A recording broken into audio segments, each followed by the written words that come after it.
Good morning student.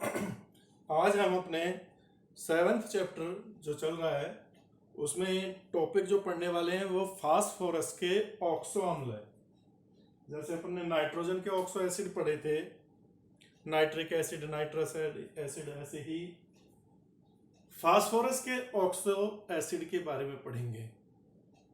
पहले इनके बारे में कुछ बेसिक चीज़ें देखेंगे, उसके बाद जो भी फास्फोरस के ऑक्सो एसिड हैं वो किस प्रकार से बनते हैं, उनकी संरचना क्या है, उनमें फास्फोरस का ऑक्सीकरण और अंक क्या है और उनकी क्षारकता क्या है, कौन ज़्यादा अपचायक है, कौन ज़्यादा कम अपचायक है, इनके बारे में ही डिस्कस करेंगे। तो आज का जो टॉपिक है पूरा फास्फोरस के ऑक्सो अम्लों के ऊपर रहेगा। हमारा समझने का टॉपिक है, ध्यान से इस वीडियो को देखना और समझना, रटना नहीं पड़ेगा। इसमें से इम्पोर्टेंट टॉपिक है, क्वेश्चन आता रहता है, पूछता है इसमें से।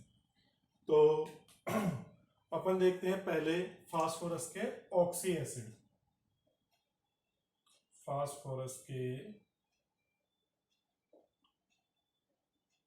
ऑक्सो एसिड, ऑक्सो अम्ल।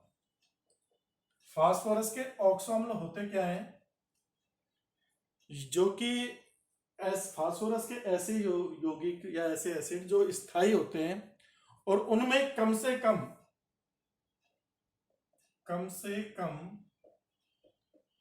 एक एक पी डबल बॉन्ड ओ बंध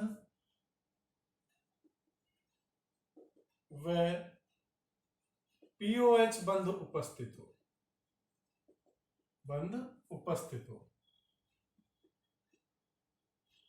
पहली शर्त क्या है ऑक्सो अम्ल की कि उसमें कम से कम एक पी डबल बॉन्ड ओ और एक पीओएच, ये फास्फोरस के लिए।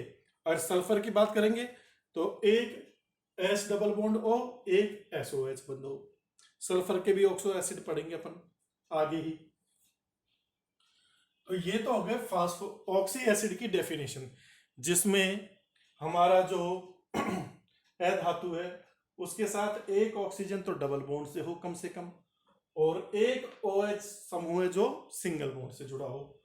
तो ऐसे यौगिक जिनमें ये चीजें पाई जाती है, पर मैं दिखाऊं तो ऐसे पी डबल बॉन्ड O और OH कम से कम ये तो उपस्थित हो, कम से कम ये उपस्थित हो HPO2। बाकी इन वैलेंसीज पर और HH भी हो सकता है, OH भी हो सकता है, कैसे भी हो सकता है, ये खाली वैलेंसी है, पर ये समूह तो उपस्थित होना ही होना चाहिए। जहां जिन यौगिकों में ये समूह उपस्थित होता है वो क्या कहलाते हैं? Oxo acid. एक पी डबल बॉन्ड O और एक POH बंध उपस्थित हो, HPO2 इसकी बेसिक वो है। दूसरा फास्फोरस है जो इसमें अन्य परमाणुओं से चतुष्फलकीय रूप से जुड़ा रहता है। ऑक्सो एसिड में फास्फोरस है जो, ये दिखाई दिया मैंने, चतुष्फलकीय रूप से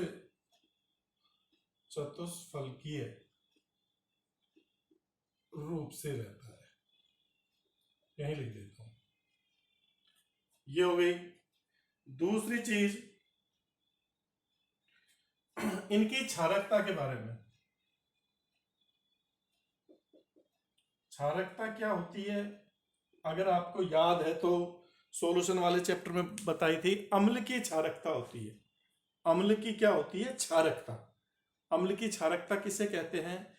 किसी अम्ल द्वारा त्यागे जाने वाले हाइड्रोजन आयनों की संख्या या प्रोटॉनों की संख्या। क्षारकता क्या होती है? किसी अम्ल द्वारा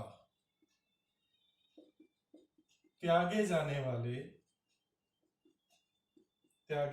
वाले H प्लस आयनों की संख्या, प्रोटॉनों की संख्या या प्रोटॉन की संख्या, ये क्या होती है? क्या अम्ल की क्षारकता कहलाती है? क्या कहलाती है? अम्ल की क्षारकता। क्योंकि अपन यहां पर ऑक्सो अम्ल में ऑक्सो अम्लों की क्षारकता की बात करेंगे। तो अब इस क्षारकता का डिसाइड इसमें कैसे होता है फास्फोरिक एसिड में? तो देखो, जैसे आपका फास्फोरिक एसिड है H3PO4, तो या फास्फोरस एसिड है OH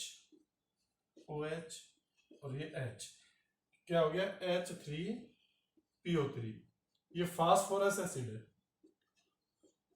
फास्फोरस एसिड।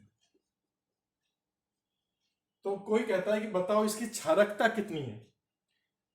तो देखो बच्चों, बहुत सारे कंफ्यूजन में रहते हैं स्टूडेंट्स है जो कंफ्यूजन में कैसे रहते हैं कि यार ये हाइड्रोजन जुड़ रहा है, ये H+ आयन त्याग देगा तो इसकी क्षारकता तो क्या है 1। ये गलत है, ये गलत है। यहां से H+ आयन नहीं निकलेगा, यहां से ये वाला H+ आयन निकल ही नहीं सकता। क्यों नहीं निकल सकता? क्योंकि फास्फोरस और हाइड्रोजन की विद्युत ऋणता बराबर होती है, तो ये आयनित नहीं होता। सहसंयोजक बंध बन रहा है, ये आयनित नहीं होगा इजीली, तो यहां से हाइड्रोजन निकल ही नहीं सकता। अब यहां से हाइड्रोजन नहीं निकल सकता, तो हाइड्रोजन कहां से निकलेगा? इधर से, क्योंकि यहां पर ऑक्सीजन और हाइड्रोजन की विद्युत ऋणताओं में अंतर है। भाई ऐसे ही तो जुड़े हुए हैं, OH OH। अब ऑक्सीजन से हाइड्रोजन जुड़ा है, तो ऑक्सीजन की विद्युत ऋणता अधिक होती है, हाइड्रोजन की कम, तो यहां से H+ आयन निकल सकते हैं। तो देखो 2 H+ आयन निकल सकते हैं, तो इसकी क्षारकता क्या हो जाएगी 2, इसकी क्षारकता क्या हो जाएगी 2।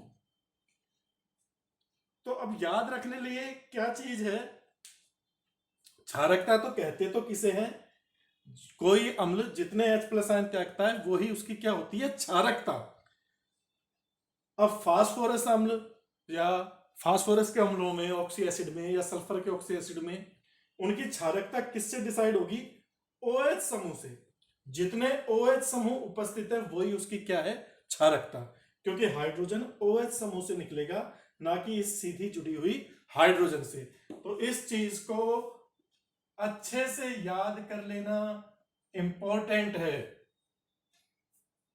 इंपॉर्टेंट है। डेफिनेशन तो यही है H+ आयन, और H+ आयन ही त्यागेगा, लेकिन ऑक्सो एसिड में जो OH समूह होते हैं ना, जितने OH जुड़े होते हैं वहां से H+ आयन निकलता है, वहां से हाइड्रोजन आयनित होती है, इसलिए जितने OH समूह होंगे वही उसकी क्या होगी क्षारकता होगी।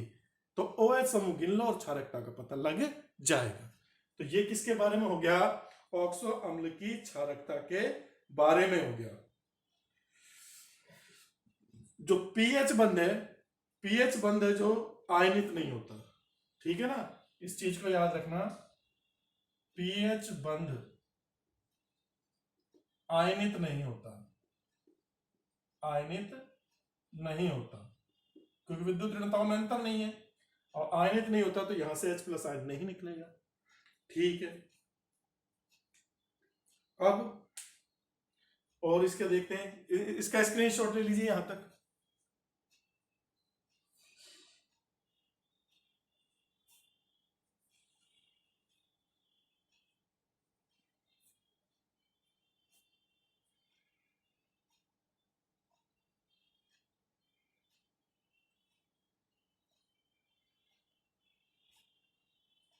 हाँ भाई मिटा दो, ये स्क्रीनशॉट ले लिया तो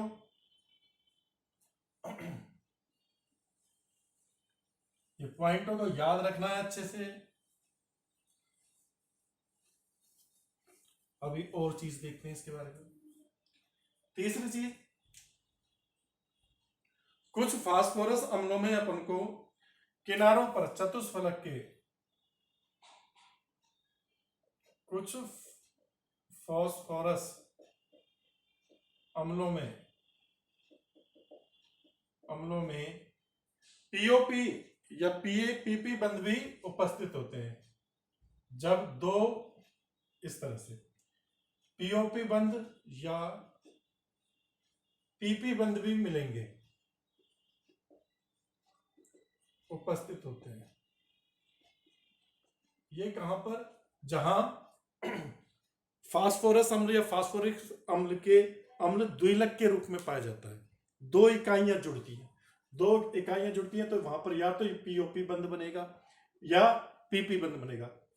फॉर एग्जाम्पल अगर अपन लें तो जैसे कि आपका पायरोफास्फोरिक एसिड है। भाई फास्फोरिक एसिड का फॉर्मूला क्या है, ये है P double bond O H O H O H, और इसकी दो इकाई ले ली, ओ एच और ओ एच। ठीक है, अब यहां से देखो जब ये दोनों जुड़ेंगे तो यहां से H2O निकल जाता है, तो इस ऑक्सीजन से ये दोनों अणु जुड़ जाते हैं और ये फॉर्मूला बन जाता है इसका structure P double bond O H, ये ऑक्सीजन, फिर P double bond O H, इसका नाम है pyrophosphoric acid. Pyrophosphoric acid. Pyro अनुलग्न कब लगाया जाता है, जिस एसिड जब फास्फोरिक एसिड या फास्फोरस एसिड के दो अणु द्विलक के रूप में रहते हैं और वहां से जल का अणु निकलता है, दो अणुओं के बीच में से एक जल का अणु निकले तो अपन जो अनुलग्न लगाते हैं वो क्या लगाते हैं, पायरो। ये याद रखना, दो अणुओं से H2O माइनस H2O लिखते हैं, इसलिए H2O के निकलने पर बना एसिड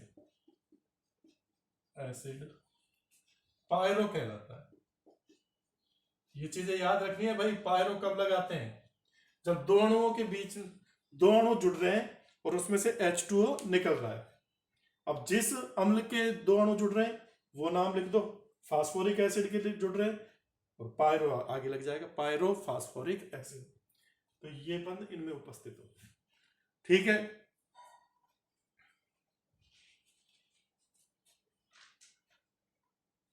या चौथी बात क्या आती है इसमें, जो ऑक्सो अम्ल है, ऑक्सो अम्लों में पर ऑक्सो अम्ल और होते हैं। पर ऑक्सो अम्ल कब काम में लिया जाता है, पर ऑक्सो अम्ल, पर ऑक्सो अम्ल में आपको या तो ये बंध मिलेगा POOP, दो ऑक्सीजन, या POOH, ये बंध उपस्थित होता है,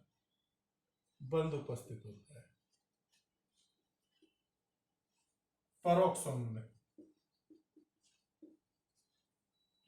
जैसे परऑक्सी फास्फोरिक एसिड है, तो फास्फोरिक एसिड ये होता है ना, P डबल बॉन्ड OH, और यहां पर क्या होगा, OH की जगह OH, इसको बोलेंगे अपन परऑक्सी फास्फोरिक एसिड। भाई फास्फोरिक एसिड में एक ऑक्सीजन और जुड़ गई, ठीक है ना, फास्फोरिक एसिड में एक और ऑक्सीजन जुड़ गई, तो ये बोला जाता है परऑक्सी फास्फोरिक एसिड। ये मैं एग्जांपल के साथ बता रहा हूं आपको।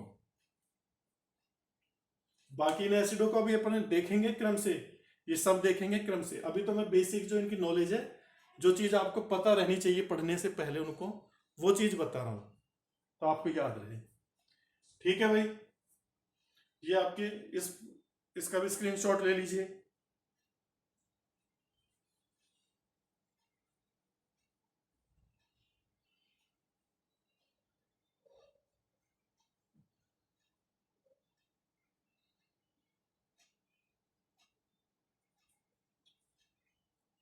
ले लिया स्क्रीनशॉट।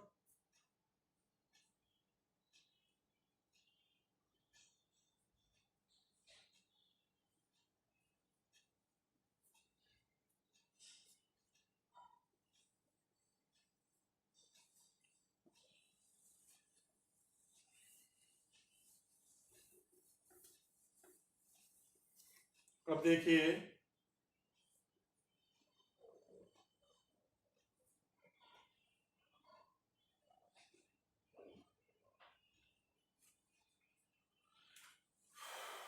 पांचवा पॉइंट, जिन ऑक्सो अम्लों में फास्फोरस की, ये भी याद रखना है, जिन ऑक्सो अम्लों में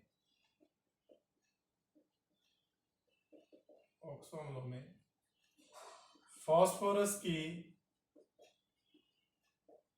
ऑक्सीडेशन स्टेट +5 से कम होती है, कम पाई जाती है, उनमें P डबल बॉन्ड O और POH बंध के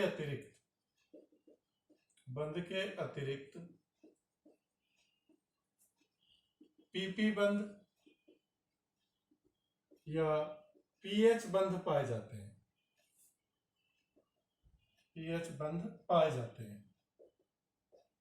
भाई ये तो हमारे आवश्यक ही है, ये तो ऑक्सो अम्ल कहते हैं इनको, जिनमें ये दोनों चीजें मिलेंगी।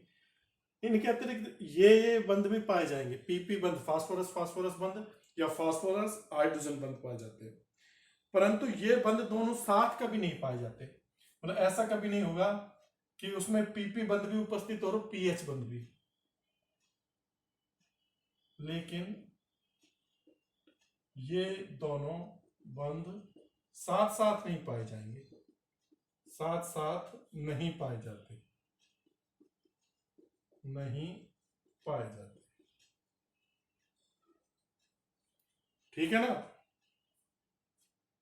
जैसे H3PO2 है, तो H3PO2 की स्ट्रक्चर क्या बनेगी, फास्फोरस डबल बॉन्ड से ऑक्सीजन, एक OH, ये आ गया, आपकी 2 ऑक्सीजन काम आ गई, बाकी H और ये H, तो देखो पीएच बंद मिल रहे हैं। या फिर इसको अपन बोलते हैं हाइपो, ये क्या कहलाता है, H3PO2 हाइपोफॉस्फोरस अम्ल, जब फास्फोरस की ऑक्सीडेशन स्टेट, देखो फास्फोरस अम्ल तो क्या होता है जिसमें फास्फोरस की ऑक्सीडेशन स्टेट +3 हो, और हाइपो कब लगाते हैं, जब उसमें से भी एक ऑक्सीजन निकल जाए और फास्फोरस की ऑक्सीडेशन स्टेट उस +3 कम वाली से भी और भी कम हो जाए। यहां पर फास्फोरस की ऑक्सीडेशन स्टेट क्या है, +1 है। कैसे है +1, देखो 2 दूनी 4, -4 है और हाइड्रोजन 3 है, +3, तो क्या आएगा -1, ये ऑक्सीडेशन स्टेट आ जाएगी फास्फोरस की, जो ऑक्सीजन +1, सॉरी, ये फास्फोरस की ऑक्सीडेशन स्टेट आ जाएगी। तो यहां पर ऑक्सीडेशन स्टेट +1 है फास्फोरस की। और ऐसा ही एक दूसरा यौगिक देखिए, H2P2O6,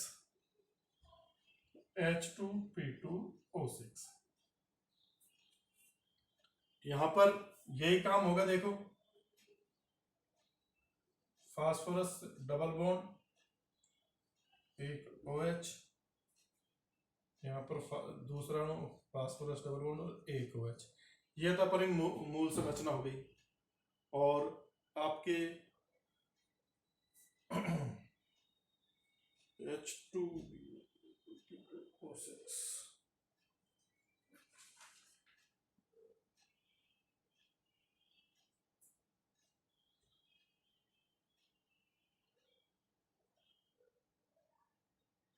पायरोफॉस्फोरस एसिड, सीधा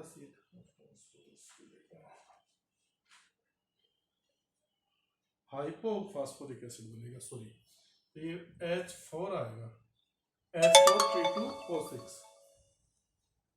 हाइपोफॉस्फोरिक एसिड। इसमें कितनी आपकी हो गई, 2 OH आ गए, ये OH और ये OH, और ये दोनों जुड़ जाएंगे आपस में, तो ये संरचना बनेगी, ठीक है ना। इसको अपन बोलते हैं हाइपो फॉस्फोरिक एसिड,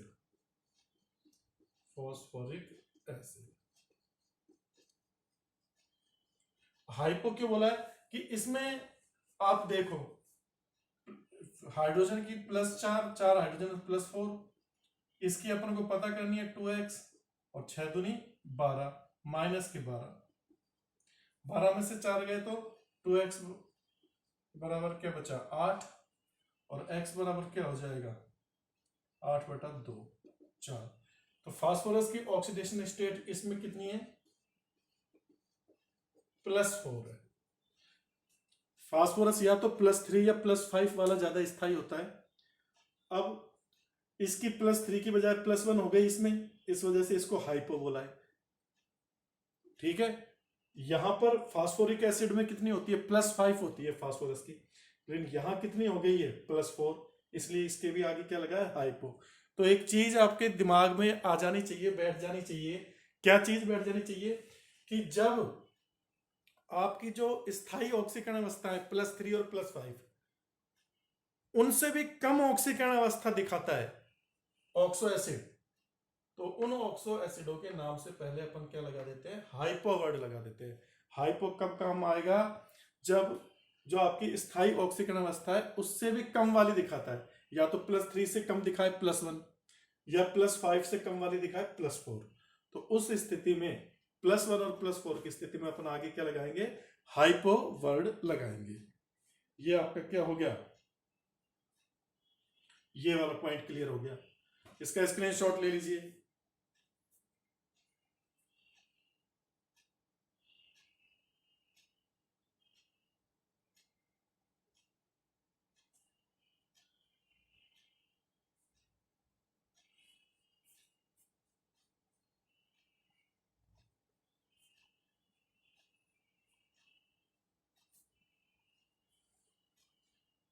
हाँ भाई, बता दो ये।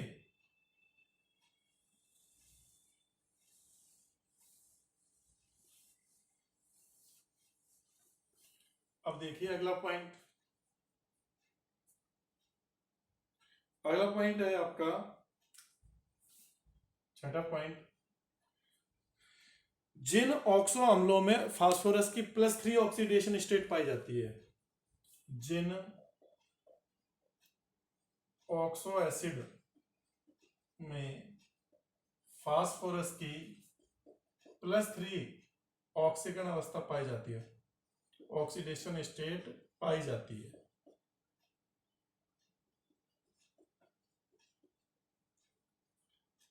जिन ऑक्सो एसिड में फास्फोरस की +3 ऑक्सीडेशन स्टेट पाई जाती है उनमें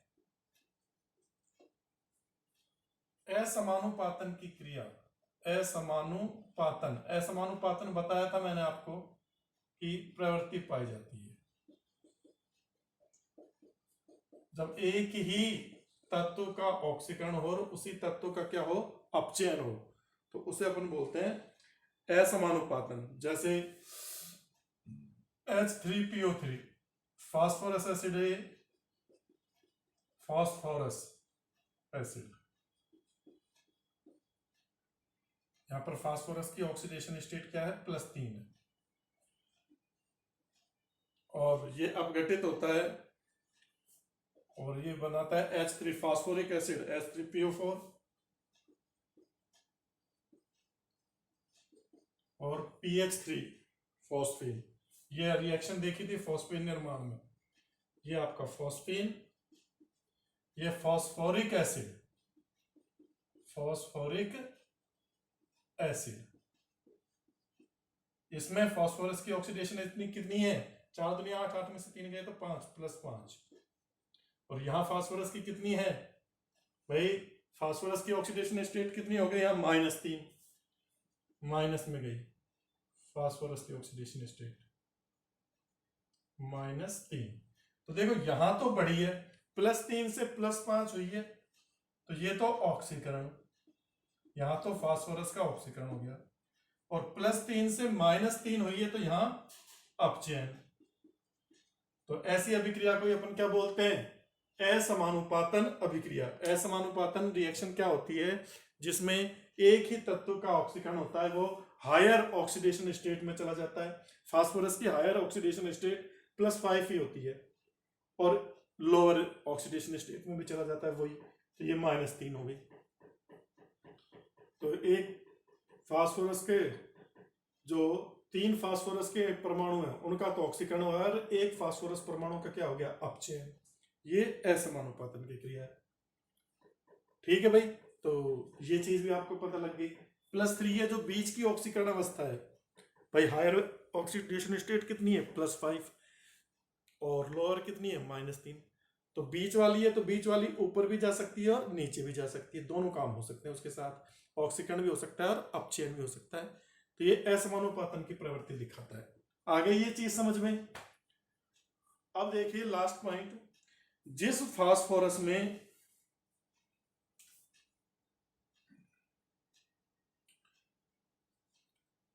जिस ऑक्सो एसिड में जितने अधिक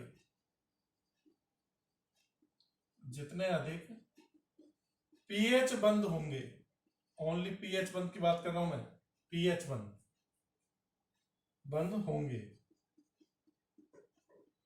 उसकी उतनी ही अधिक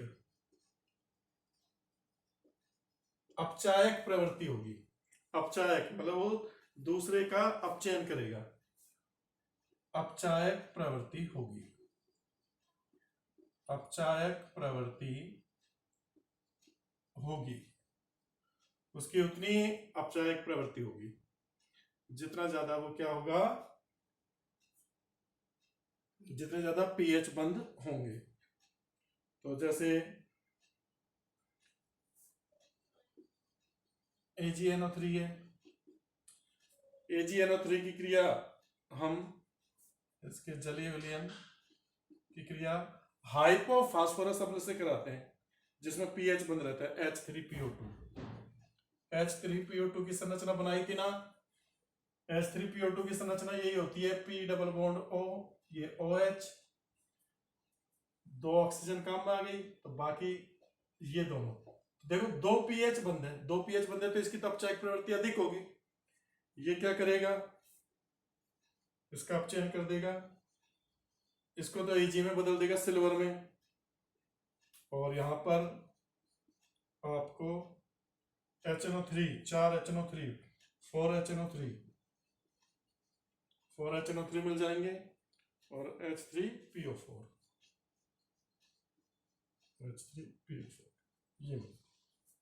ये अपचयन कर दिया यहां से। Ag की यहां पर +1 ऑक्सीडेशन स्टेट थी, यहां 0 हो गई, तो अपचयन हो गया ना। हाँ भाई, तो ये चीज आपको याद रखना है, जितने ज्यादा पीएच बंद उपस्थित होंगे उतनी ही ज्यादा उसकी कैसी प्रवृत्ति होगी, अपचायक प्रवृत्ति होगी। ये इनके बारे में कुछ बेसिक चीजें हो गई हैं। अब 1-2 पॉइंट और हैं, उनके बारे में अपन बात करेंगे। स्क्रीनशॉट ले लीजिए इसका।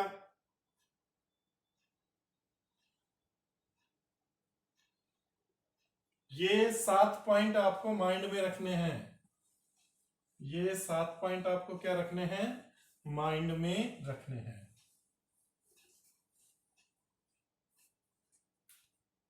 इसके अलावा एक और चीज है जो अपन को देखनी है।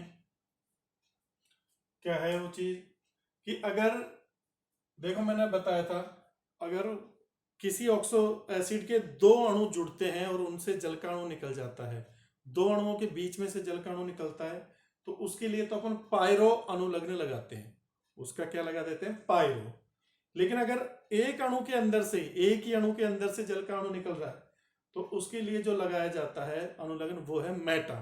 तो इस पॉइंट को भी याद रखना, ये चीज भी आएगा। यदि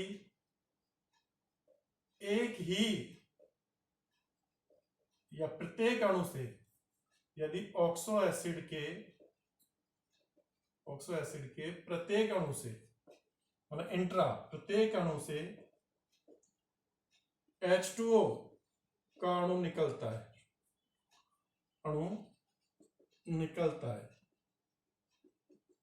है, तो